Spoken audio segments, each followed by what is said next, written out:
সমাজে প্রচলিত নিয়মকানুনের বিরোধিতা না করেও বলছি, কিছু কিছু বৈষম্য বড্ড আঁতে লাগে। এই যেমন জামাই ষষ্ঠী, মেয়ের মা বাবার কাছে জামাইয়ের মতো পরম আদরের, চরম সম্মানের সম্পর্ক আর দুটো হয় না।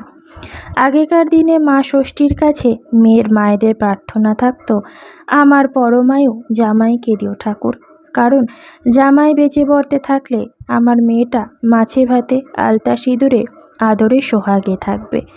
যদিও জামাই ভালো থাকার সঙ্গে মেয়ের ভালো থাকার যে সবসময় যোগসূত্র থাকে না, এটা বাঙালি মায়েদের বুঝতে কয়েক দশক সময় লেগে গেছে।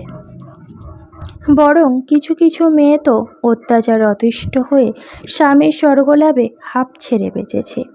তাই এখনকার শিক্ষিত সচেতন মায়েরা জামাইয়ের সঙ্গে মেয়ের যশ খ্যাতি সুস্বাস্থ্য সমৃদ্ধি সমান তালে প্রার্থনা করে, কারণ তারা বুঝে গেছেন আপনা হাত জগন্নাথ।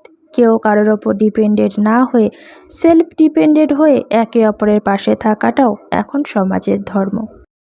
কিন্তু সংসারে বৌমাপত্রীও তো হেলা ফেলার নয়, বরং এক গাছে জন্ম নিয়ে মানুষ হয়ে অন্য গাছের বিষম ছালের সাথে নিজেকে মিলিয়ে রাখতে একমাত্র মেয়েরাই পারে। 12 মাস 24 ঘন্টা সংসার বেঁধে রাখা বৌমাটি যখন বছরে একটি মাত্র দিনে এভাবে শাশুড়ির যত্ন পেত, আমার মনে হয় শাশুড়ি বৌমার চিরাচরিত বিরোধের আগুনে খানিকটা জল পড়ত।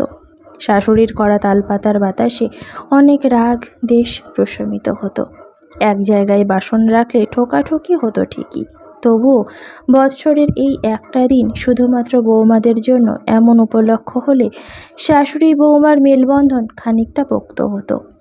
পরঘরের মেয়েটা নিজের মেয়ে হয়ে উঠত যদি শাশুড়ি বলতো, আমার ছেলেটাকে তুমি দেখে রেখো মা, সব বিপদে আপদে ওর পাশে থেকো, তোমার হাতে তুলে দিয়ে আমি নিশ্চিন্ত হয়েছি।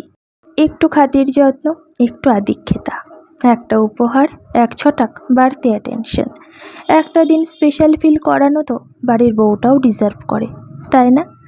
এখনকার সমাজে লাখে 2টো বৌমা ষষ্ঠী হচ্ছে, কিন্তু যদি এটা সার্বজনীন অনুষ্ঠান হতো তাহলে হয়তো চিত্রটা অন্যরকমই হতো।